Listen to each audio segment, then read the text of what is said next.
다홍주의 강단 주보를 한번 보시죠. 제목을 한번 읽어보실까요? 자, 시작. 그리스도인의 가정생활. 첫째, 그리스도인 부모의 권위. 에베소서 6장 1절로 4절입니다. 우리 6장 1절로부터 4절을 같이 한번 읽겠습니다. 같이 시작. 자녀들아, 주 안에서 너희 부모에게 순종하라. 이것이 옳으니라. 내 아버지와 어머니를 공경하라. 이것은 약속이 있는 첫 계명이니 이로써 네가 잘되고 땅에서 장수하리라.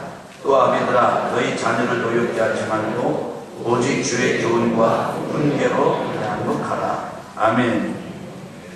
이제 한번 따라해 보실까요? 진리는 다시 한번 진리는 나에게 경험이 될 때까지 반복되어야 한다.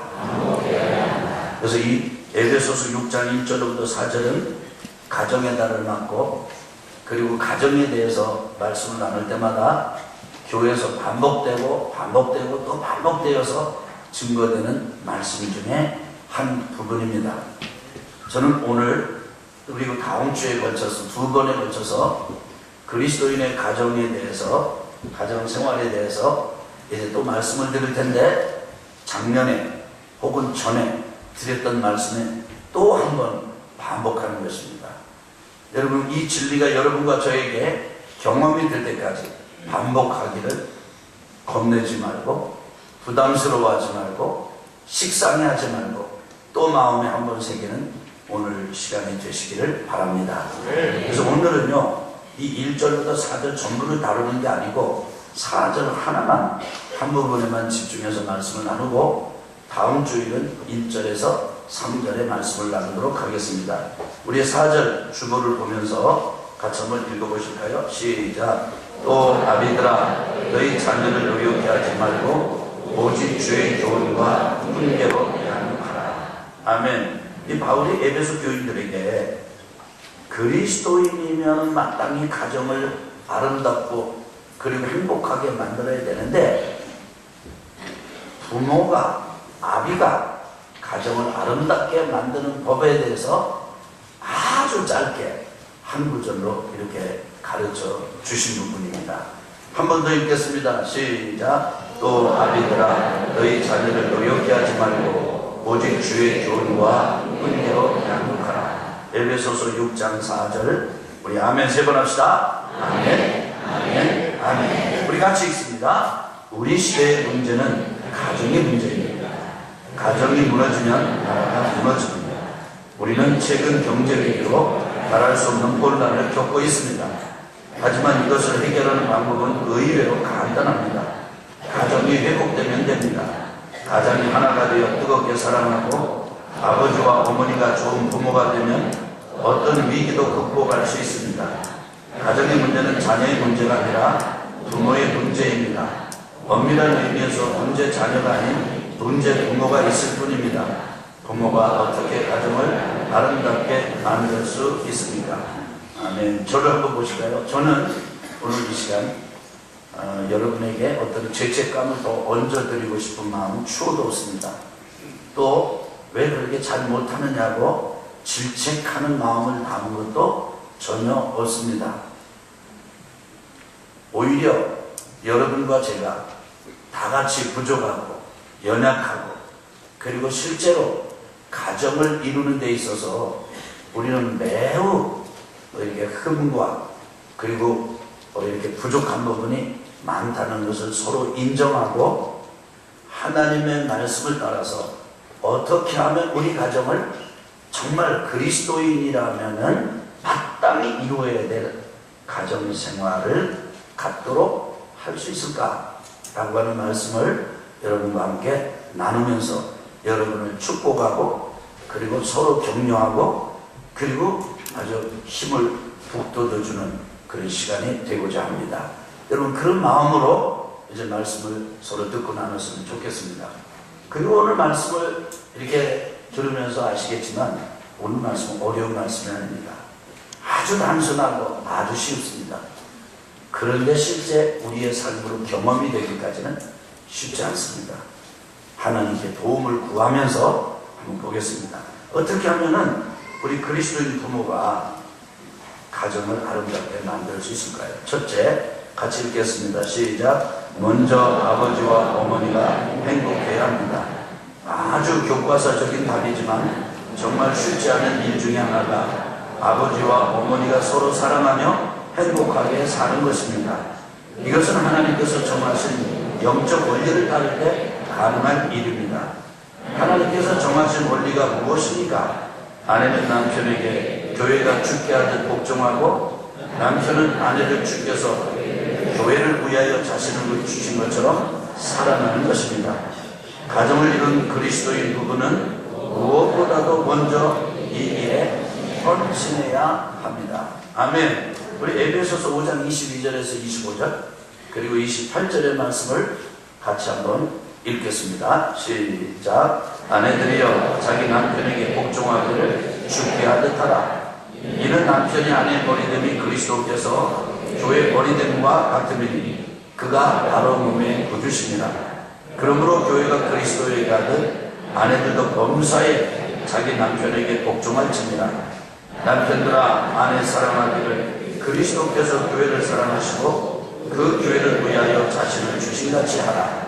이와 같이 남편들도 자기 아내 사랑하기를 자기 자신과 같이 할지니 자기 아내를 사랑하는 자는 자기를 사랑하는 것이라. 아멘. 그래서 가정을 그리스도인 부부가 아름답게 만들어가는 첫 번째는 먼저 아버지와 어머니가 부모가 행복하게 살 수 있어야 합니다. 살아야 합니다. 근데 그 부부가 행복하게 사는 길은 하나님께서 정하신 원리를 따를 때 가능합니다.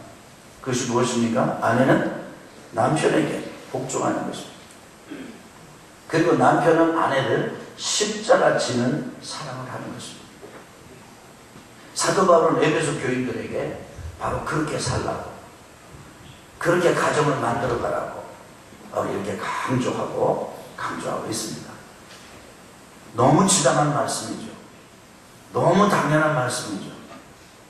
누구 하나 여기에 이의를 달 리가 없고, 그리고 또 다른 어떤 추가적인 의견이나 설명이 필요하지 않습니다. 그런데 이렇게 당연한 말씀이 쉽지 않습니다. 하나님께서 정하신 이 법도를 우리가 받아들이고 그대로 살아가는 것, 이것이 매우 어려운 일이기 때문에 그렇습니다. 그러나 모름지기 하나님의 자녀들이면 이 말씀을 붙들고 이제부터는 우리가 가정을 이룰 때 아내는 남편에게 복종해야 되겠다. 그리고 남편은 아내를 사랑해야 되겠다. 결단하고 애쓰고 힘써야 할 것입니다. 그런 의미 귀한 성도님들 되시길 바랍니다. 두 번째입니다. 같이 읽으실까요? 다음, 가정에서 자녀를 교육하기로 결단해야 합니다. 이게 무슨 말입니까? 자녀 교육은 학교에서 하는 게 아닙니다. 자녀 교육은 유치원에 맡기는 것도 아니고요.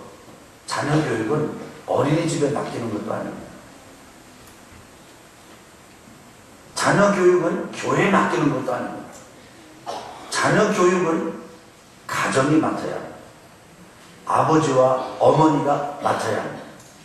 낳은 사람이 맡아야 합니다. 그래서 자녀 교육을 가정에서 하도록 우리가 모두 힘써야 합니다. 그 얘기입니다. 같이 읽겠습니다. 지금 우리는 예전처럼 가장 혼자 일해서는 살 수 없는 시대라는 생각에 사로잡혀 있습니다. 자녀 교육이나 인생살이 전부를 돈으로 해결하려는 금전 만능주의에서 뒤덮인 것입니다. 그래서 부부가 다 일하고 자녀들의 교육을 외국 기관에 위탁하고 있습니다. 심지어는 자녀 양육까지 다른 사람의 손에 맡깁니다. 신앙교육 역시 교회에 맡긴 채 손을 놓고 있습니다. 이러한 방식이 세상 문화에는 맞는다 할지라도 하나님의 법도에도 합당한 것인지는 심각하게 성찰해 보아야 합니다. 하나님께서는 자녀 양육과 교육을 부모에게 맡기셨습니다. 이렇게 하지 않을 경우 자녀들은 감정적인 분노를 품고 노엽게 자랄 위험성이 매우 커집니다. 우리 신명기 6장 4절에서 9절을 같이 한번 읽어보겠습니다. 이스라엘아 들으라. 우리 하나님 여호와는 유일한 여호와시니 너는 마음을 다하고 뜻을 다하고 힘을 다하여 네 하나님 여호와를 사랑하라. 오늘 내가 네게 명하는 이 말씀을 너는 마음에 새기고 내 자녀에게 부지런히 가르치며 집에 앉았을 때든지 길을 갈 때든지 누워있을 때든지 일어날 때든지 이 말씀을 강론할 것이며 너는 또 그것을 내 손목에 매어 기호를 삼으며 내 미간에 붙여 표를 삼고 또 내 집 문설주와 바깥문에 기록할지니라. 아멘. 이 말씀을 보면 하나님께서 이스라엘 백성들에게 자녀들 신앙교육, 삶의 교육을 부모에게 맡겼음을 명령하였음을 알 수가 있습니다. 저는 오늘 여러분 우리 모두에게 강력한 도전의 말씀을 드리고 싶습니다. 이 세상의 문화나 사회 시스템은 점점점 이제 다 같이 다 일하고 그리고는 아예 자녀 교육을 기관에 위탁하고 이런 시스템으로 진행되어 왔고 앞으로도 그렇게 갈 것입니다. 국가는 그 일에 매우 매진한 것입니다.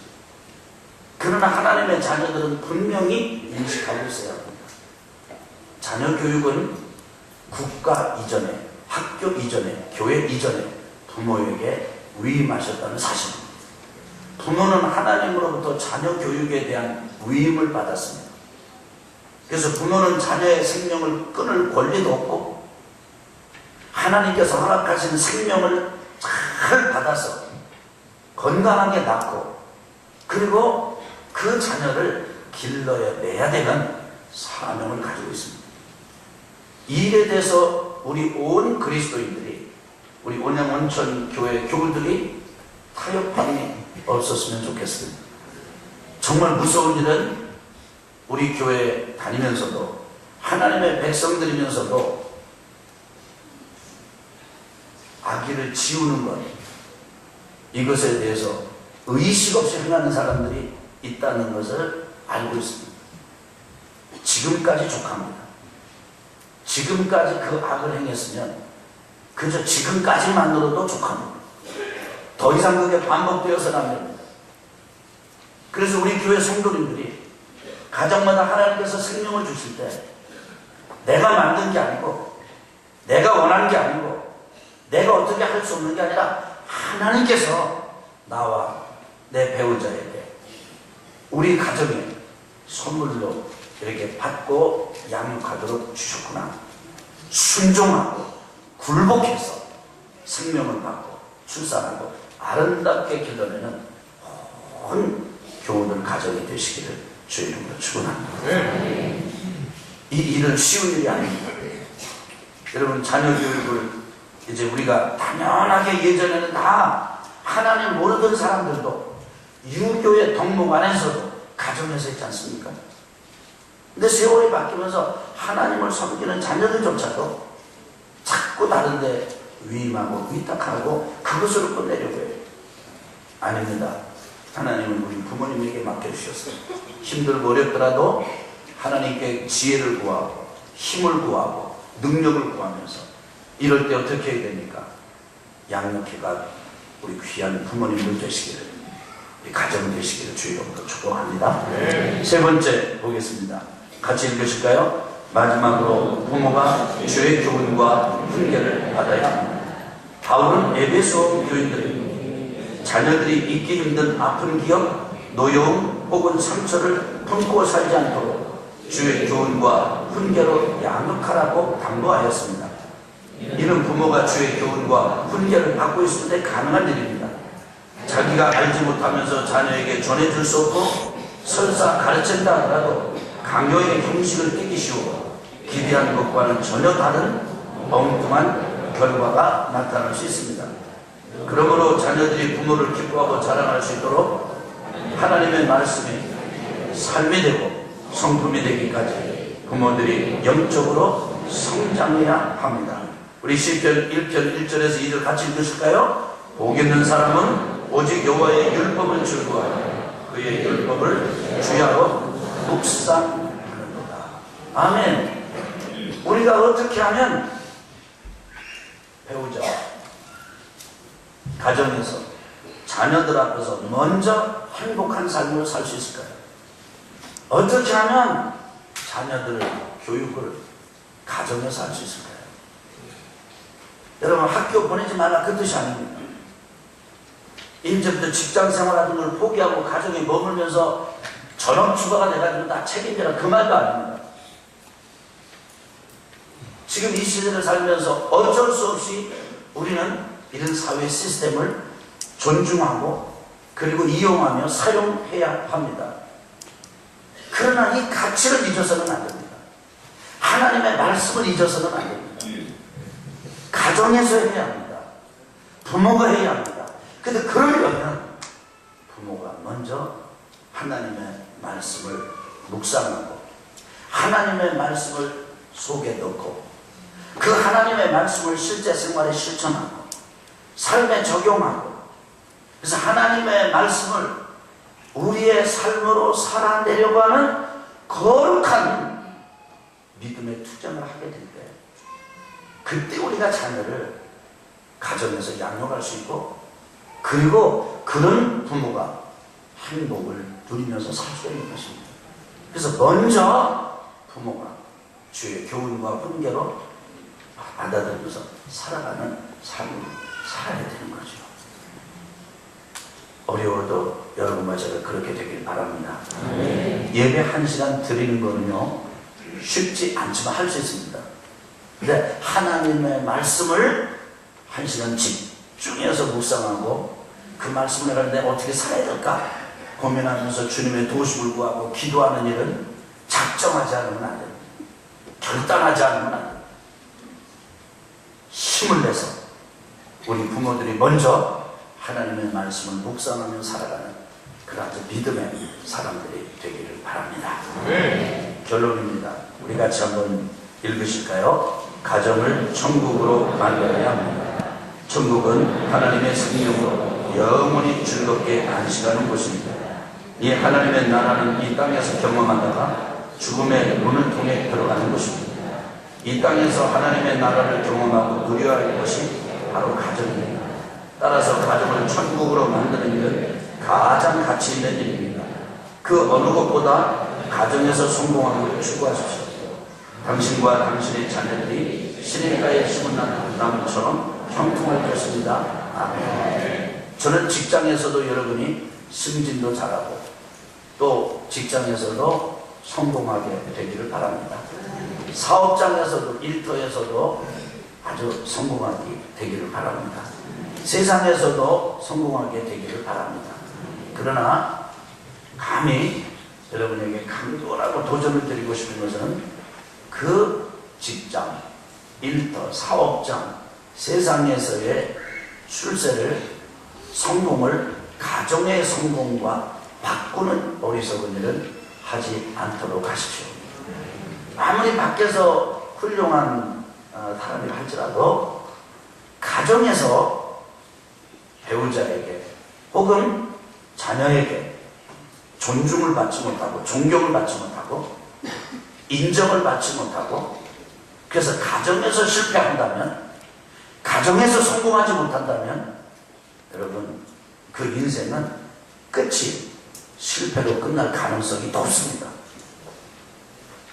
그런데 역으로 직장에서 승진을 하지 못해도 일터나 사업장에서 우리가 그렇게 성공적인 비즈니스맨이나 부모이 되지 못한다 할지라도 세상에서 그렇게 아주 참 내세울 만한 그런 명망가로 살지 못한다 할지라도 배우자와 자녀에게 존중을 받고 존경을 받고 경외감을 갖게 만드는 그런 삶을 산다고 한다면 그 사람의 인생은 마치는 그 종국의 때가 아주 행복하고 복된 삶이 될 것입니다. 그래서 여러분과 제가 추구하기를 일 대신에 세상과 다른 영역에서의 성공 대신에 가정에서의 성공을 추구하고 기도하는 그런 마음을 아주 우리가 마음속에 깊이 가져야 될 것입니다. 그래야 가정에서 천국을 누리며 살던 성도들이 이제는 죽음의 문을 통해서 하나님 나라 영원한 안식과 생명의 세계로 평안하게 들어갈 수 있는 것 아니겠습니까? 한번 따라해 보실까요? 하나님, 저에게 가정에서 성공하게 해주세요. 아멘. 아멘. 이 기도가 이번 한 주간 되었으면 좋겠습니다.